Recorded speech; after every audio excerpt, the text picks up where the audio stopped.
Hey, Lake Wiley Baptist, Jonathan Holmesley here. I'm at Grace Chapel Baptist Church out in York today with our brother Thomas Broom. And at the end of last year, Thomas, our church was just super generous, man. A lot of people gave above and beyond.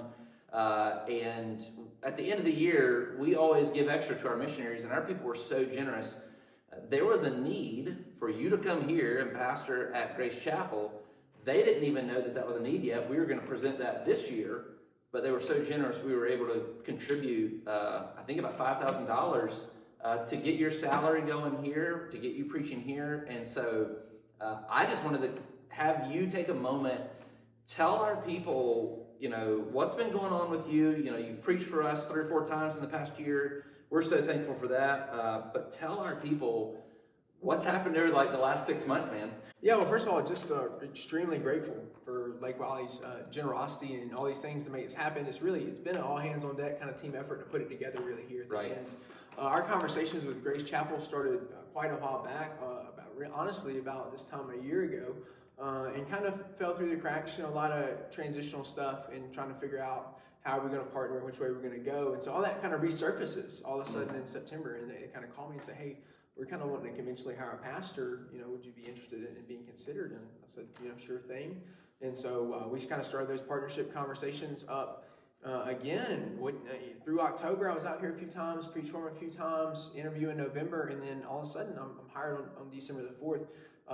But yeah, being hired at the end of the year with the fiscal year coming up, there was a lot to be kind of put together. How are we going to pay this guy? What are we going to do?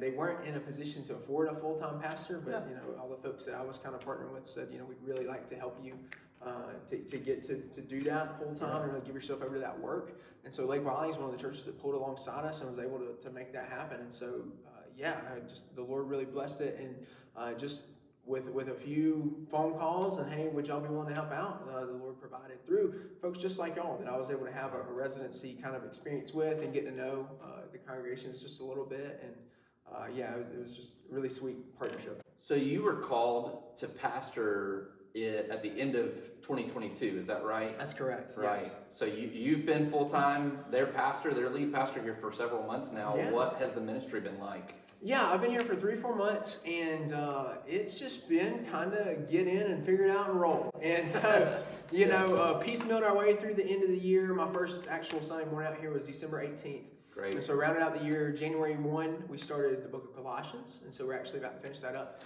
this Sunday. So we've just been working through Colossians on Sunday morning. I'm really grateful. There was an interim out here for a while who was just really consistently an expository preacher, and so they've already kind of got an appetite for that. So week 1, I get to start preaching exactly how I want to, and so that's been great. They've responded really, really well going through the book of Colossians. We've had a lot of good conversations around it. It continues to come up during the week, so that's been sweet. On Sunday nights, we started really early this year, kind of talking through just some basic stuff. We need to get kind of straightened out membership. What is it? What does it mean to be a member of a church? And so we've already voted in and affirmed 7 new members. We've got members in the pipeline this time. Had conversations with them in the last few days, and so we're going to do that. Going to get to have our first baptism in April, so that's going to be great. Is that going to be on Easter Sunday? No, we're going to do it the week after. He's an unbaptized believer who's been a believer for some time. So we're going to do it the week after. But it's great. So that's been good. And then Wednesday nights, they meet on Wednesday nights as well, and I'm just using that time. Kind of got a small group and just really trying to give them a lot of Bible.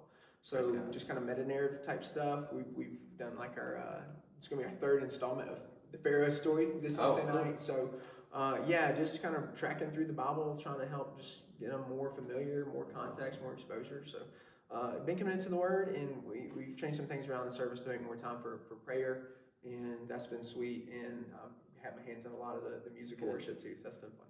Awesome. Along with Lake Wiley Baptist, who are some of the other churches that we might know that partnered?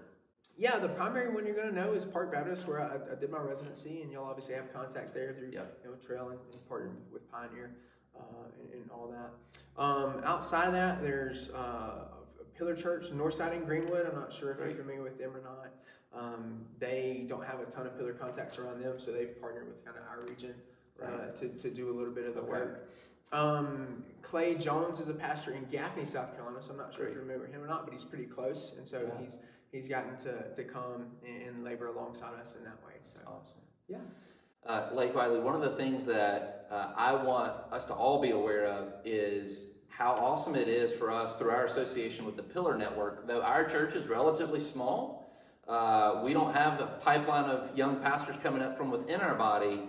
Our connection with Pillar Network has allowed us to find guys like Thomas. Right now we're praying for Drew Boland, praying that God will open up a path for him to pastor locally.